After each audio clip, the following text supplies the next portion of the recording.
అందరికీ నమస్తే. ఓ పక్క సీఎం రేవంత్ రెడ్డి గారు ఉప ఎన్నికలు ఎందుకు వస్తాయి?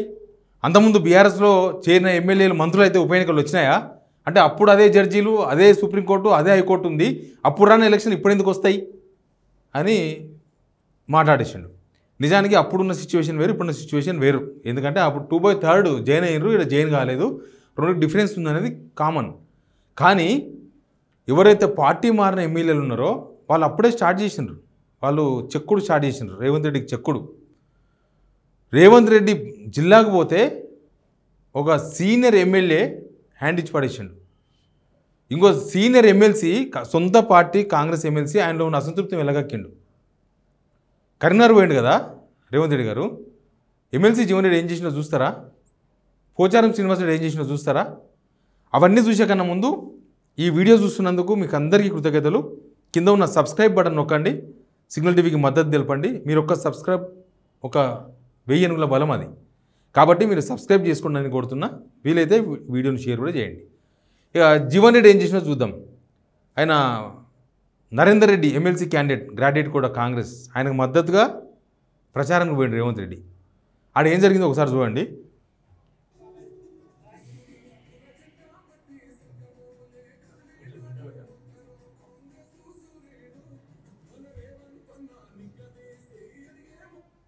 అర్థమైందా? మళ్ళీ చూస్తారా? అందరు లేస్తున్నారు, ఒక్కడు మాత్రం లేవాడు జీవన్ రెడ్డి. గో గో పోయిండు. పల్కన్ కూడా పలకరియాలే, పల్కన్ కూడా అయ్యో సీఎం వచ్చినాను కూడా పలకరియాలే. ఓ అందరు లేచిర్రు. ఇంకో శ్రీధర్ బాబు వాళ్ళందరూ లేచిర్రు. పక్కనే ఏమంటాడు వచ్చి, అయినా సరే అయితే ఏంది బ్రో నువ్వు సీఎం అయితే అన్నట్టున్నది కథ. ఇంకో ఇట్లా ఏమంటారు, ఇంకో ఈ పక్క సీతక్క వీళ్ళందరూ ఏమంటారు చూడండి, ఈ పక్క ఉన్న వాళ్ళు ఆ పక్క ఉన్న వాళ్ళు అందరూ అభ్యర్థి శ్రీధర్ బాబు అందరిని ఏమంటారు. జీవన్ రెడ్డి మాత్రం నిమ్మలంగా కూర్చున్నాడు. ఏమైతే అది అయింది, బొంగు బొత్స అన్నాడు కూర్చున్నాడు. ఏమైతే అట్లా అవుతుందని అన్నీ ఈయనే జరుగుతాయి. నిజామాబాద్లోనే జరిగినాయి ఇవన్నీ. ఇక ఈయన జీవన్ రెడ్డి వ్యవహారం పక్కన పెడితే బాన్సువాడ ఎమ్మెల్యే, మాజీ స్పీకర్, మాజీ మంత్రి, ప్రభుత్వ సలహాదారుడు ఎవరైనా పోచారం శ్రీనివాసరెడ్డి. పోచారం శ్రీనివాసరెడ్డి డుమ్మా కొట్టేసిండు. ఆల్రెడీ సమాచారం ఇచ్చిరంట సీఎం వస్తున్నాడు అని. ఆ జిల్లా పోతున్నప్పుడు ప్రోటోకాల్ ఉంటుంది కదా, ఆ సమాచారం ఇచ్చిండ్రు, పార్టీ వాళ్ళు సమాచారం ఇచ్చిండ్రు. కానీ పోచారం శ్రీనివాసరెడ్డి పతాక లేకుండా పోయిండు. ఆయన ప్రత్యర్థి ఏనుగు రవీంద్ర రెడ్డి కూడా పోలేదు.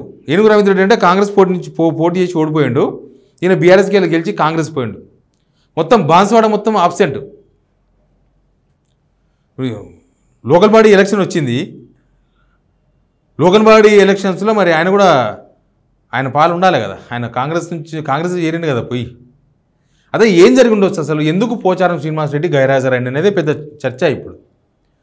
ఆయన ప్రభుత్వ సలహాదారు పోస్ట్ ఇచ్చిండు. కాంగ్రెస్లో పోగానే అగ్రికల్చర్గా మాకు సలహాలు ఎనికిన వచ్చిందని చెప్పేసి గొప్పగా చెప్పుకున్నారు. ఆయన కూడా పోయిండు. కానీ ఒకటి జరిగింది.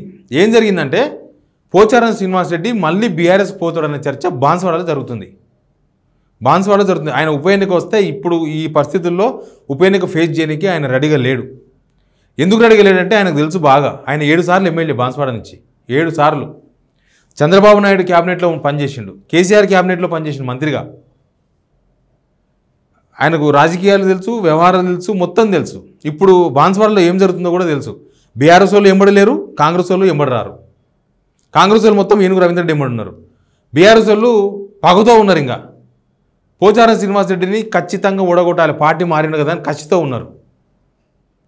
ప్లస్ పార్టీ మారిండు, ఇంత సీనియర్ లీడరు, ఆయన బాగా బద్నాం కూడా అయ్యిండు. బద్నాం ఏం కాదు, దానిలో వాస్తవం కూడా ఉండొచ్చు. ఇసుక బిజినెస్ కోసం, కంకర బిజినెస్ కోసం, వాళ్ళ కొడుకులకు ఇసుక దందా కోసం, కంకర దందా కోసమే పార్టీ మారిండు పోచారం శ్రీనివాసరెడ్డి. కాన్స్టిట్యున్సీ కోసం కాదు, కాన్స్టిట్యున్సీ జనం కోసం కాదు. ఈయన మారిన దానికోసమే అన్న చర్చ కాన్స్టిట్యున్సీలో తీవ్రంగా ఉంది, చాలా తీవ్రంగా ఉంది. Pocharam Srinivas Reddy right hand left hand కూడా పోచారం శ్రీనివాసరెడ్డి నమ్ముతలేరు ఇప్పుడు. అట్లాంటి సిచ్యువేషన్లో బై ఎలక్షన్ వస్తే ఖచ్చితంగా పీక్తామేమో అన్న ఒక అది ఉంది. పార్టీ మారి పీకినామనుకో ఒక జీవితం అవుట్. పోచారం శ్రీనివాసరెడ్డి ఆయన ఉండగానే ఆయన కొడుకును ఎమ్మెల్యే చేద్దామని ఆయన అనుకుంటున్నాడు. యాక్చువల్గా లాస్ట్ టైమే వాళ్ళ కొడుకు టికెట్ అడిగింది బీఆర్ఎస్ నుంచి. లేదు లేదు నువ్వే పోటీ చేయాలని చెప్పి లక్ష్మీపుత్రుడు అని చెప్తుండే కేసీఆర్. లక్ష్మీపుత్రుడు నువ్వే పోటీ చేయాలని చెప్పి ఆయనకు టికెట్ ఇచ్చారు, ఆయన గెలిచిండు. ఇప్పుడు ఆయన ఎమ్మెల్యే ఉన్నాగానే ఆయన కనుక రేపు ఓడిపోయిన తర్వాత మళ్ళీ కొడుకుని రంగలు దింపాలంటే కుదరని పని అది. ప్లస్ ఇప్పుడు బై ఎలక్షన్ ఫేస్ చేయడానికి కూడా రెడీగా లేడు ఆయన. బై ఎలక్షన్ వస్తుందా రాదా అంటే రేవంత్ రెడ్డి చెప్తే రాకుండా పోదు, రేవంత్ రెడ్డి చెప్తే రాదు. బీఆర్ఎస్ గవర్నమెంట్లో ఎందుకు రాలేదు, ఇప్పుడున్న దానిలో ఎందుకు వస్తుంది అంటే దానికి కొద్దిగా డిఫరెన్స్ కనిపిస్తుంది. కేసీఆర్ గవర్నమెంట్లో టీడీపీ నుంచి వచ్చి టీఆర్ఎస్లో ఏరినా, అప్పుడు కాంగ్రెస్ నుంచి వచ్చి టీఆర్ఎస్లో ఏరినా అప్పుడు ఒక 2/3 ఫార్ములా ఉండే. ఇప్పుడు కూడా ఉంది 2/3 ఫార్ములా. 26 మంది బీఆర్ఎస్ ఎమ్మెల్యేలు కనుక కాంగ్రెస్లో ఏరితే రేవంత్ రెడ్డి చెప్పినట్టు ఎలక్షన్ రావు. నేను అన్నానుగా రేవంత్ రెడ్డి, ఆయనకో రూల్ మాకో రూలా, ఆయనకో జడ్జి మాకో జడ్జి ఉంటాడు, ఆయనకో సుప్రీంకోర్టు మాకో సుప్రీంకోర్టు ఉందా, ఆ పురాణ బై ఎలక్షన్ ఇప్పుడు ఎందుకు వస్తా అన్నాడు కదా, కరెక్ట్ అది. కానీ మీరు 26 మందిని చేర్చుకోవాలి. మీరు 10 మందిని చేర్చుకున్నారు, ఇంకో 16 మంది వచ్చి మిమ్మల్ని నమ్మి చేరే పరిస్థితి లేవు కదా. ఇప్పుడున్న 10 మందిలోనే ఎవరో జారుకుంటారు. ఇప్పుడు మీరు నిజామాబాద్ పోతేనే బాన్స్వాడ ఎమ్మెల్యే పోచారం శ్రీనివాసరెడ్డి రాలేదు అంటే దాని కథ ఏంది, దాన్ని ఏమని అర్థం చేసుకోవాలి. ఇంకా సీఎం వస్తేనే రాలేదంటే దాని కథ ఉల్టా అని అర్థం చేసుకోవాలి. ప్లస్ మీరు 16 మందిని చేర్చుకునే పరిస్థితి కూడా లేదు ఇప్పుడు.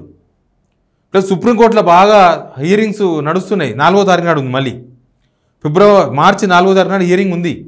ఆ రోజు ఎన్ని రోజులు తీసుకుంటారు, ఏం చేస్తున్నారు మొత్తం ఖచ్చితంగా స్పీకర్ ఆఫీస్ చెప్పాల్సి ఉంటుంది, సుప్రీంకోర్టు కూడా చెప్తుంది. కాబట్టి ఈ ఇండివిజువల్గా ఈ రేవంత్ రెడ్డి ఏం చేస్తాడో ఏం కథనో వీళ్ళు లక్షల రూపాయలు పెట్టి, మొన్న చెప్పిన కదా 22 lakhs రూపీస్ ఈ ఎమ్మెల్యేల తరఫున సుప్రీంకోర్టు వాదించడానికి అడ్వకేట్ని పెట్టుకున్నారు. 22 lakhs రూపీస్ ఫస్ట్ విడత పేమెంట్ ఇచ్చిన 22 lakhs. ఇంకా నెక్స్ట్ విడత ఎంత ఇస్తారో తెలియదు. పెట్టుకున్నా ఈ పోచారం శ్రీనివాసరెడ్డి లాంటి తెలిపరులు వేరే అడ్వకేట్లను సంప్రదిస్తున్నారు. ఏంది పరిస్థితి, ఏమవుతుంది నిజంగా, ఉత్తర అక్కడెక్కడ మన మణిపూర్లో ఏం జరిగింది, మహారాష్ట్రలో ఏం జరిగింది, ఇవన్నీ తెలుసుకునే ప్రయత్నాలు చేస్తున్నారు వాళ్ళు. అది తెలుసుకున్నప్పుడే జరుగుతుంది. సుప్రీంకోర్టు కొట్టేసే అవకాశాలు ఎక్కువ కనిపిస్తున్నాయి. మనం హైకోర్టులో చెప్పినట్టు చెప్తే కుదరదు. ఇదో స్పీకర్ వేరు, మీరు వేరు, మేము వేరు, న్యాయ వ్యవస్థ, శాసన వ్యవస్థ ఇవన్నీ చెప్తే కుదిరేటట్లేదని వాళ్ళు చెప్తలేరు. అందుకే ఆయన ఏం చేస్తున్నాడు అంటే, తెలిపాడు కదా, పోచారం శ్రీనివాసరెడ్డి చాలా తెలిపాడు. ఆయన మళ్ళీ వెనక గేట్ నుంచి మళ్ళీ కేసీఆర్ గ్రూప్లోకి ఎంట్రీ అయ్యే ప్రయత్నాలు ఏదో చేస్తున్నట్టుగా చర్చ జరుగుతుంది. అది పొలిటికల్లో నడుస్తుంది. కొన్ని రోజులకి వెళ్ళి పోచారం శ్రీనివాసరెడ్డి కొంచెం దూరమే ఉంటున్నాడు, అంత యాక్టివ్గా ఉండలేడు. కాబట్టి పోచారం శ్రీనివాసరెడ్డి రేవంత్ రెడ్డికి హ్యాండ్ ఇచ్చిండ్రా అని మాట్లాడుకుంటున్నారు. హ్యాండ్ ఇచ్చిండ్రా ఏమన్నా, ఇంకేంది పోవుడు ఒకటే మిగిలిందా. యాక్చువల్గా ఈ మీటింగ్ కన్నా ముందే పోచారం శ్రీనివాసరెడ్డి విషయంలో కాంగ్రెస్ వాళ్ళు చెప్తున్న మాట, పోచారం శ్రీనివాసరెడ్డి ఉండేటట్లు కనిపిస్తలేడు కాంగ్రెస్లో, ఆయన కొంచెం వేరే ఆలోచనలు చేస్తున్నాడు, ఇట్లాంటి చర్చలు జరుగుతున్నాయి. ఏనుగు రవీందర్ రెడ్డి కూడా ఈయన పోతులేమో వెయిట్ చేస్తున్నాడు. యాక్చువల్గా ఆయనకు వేరే పార్టీ ఆఫర్లు ఉన్నాయి ఏనుగు రవీందర్ రెడ్డికి. కానీ ఈయన ఎన్ని రోజులు ఉంటాడో ముసలాయన చూద్దాం, ఈయన కథ ఏందో తెలినాక మనం డిసైడ్ చేసుకుందామని ఆగిండి. ఇప్పుడు ఏం ఎలక్షన్ లేదు కదా, బై ఎలక్షన్ వచ్చినప్పుడు చూసుకుందాం ఎట్లా వస్తుందో. బై ఎలక్షన్ వచ్చినప్పుడు మనం ఖచ్చితంగా పోటీ చేస్తామని ఏనుగు రవీందర్ రెడ్డి చెప్పుకుంటున్నాడు. ఒకవేళ ఈయన కాంగ్రెస్లో ఉంటే బై ఎలక్షన్ వస్తుంది, ఆయన ఇంకో పార్టీ వైపు పోటీ చేస్తాడు ఏనుగు రవీందర్ రెడ్డి. దానికోసం ఆయన చర్చలు జరిపిండు ఆల్రెడీ. ఆయన రెడీగా ఉన్నాడు, ఈయన బ్యాక్డోర్ ఎంట్రీ కోసం ఈయన ప్రయత్నాలు ఈయన చేస్తున్నాడు. ఎనివే ఈ సమావేశంలో ఈ రెండు చాలా హైలైట్ పాయింట్స్. ఒకటి శ్రీనివాసరెడ్డి రాకపోవడం, డుమ్మా కొట్టడం సమాచారం ఇచ్చిన, జీవన్ రెడ్డి లైట్ తీసుకోవడం, ఈ రెండు పెద్ద చర్చ. ఇప్పుడు చూద్దాం ఏం జరుగుతుందో. Please subscribe signal TV.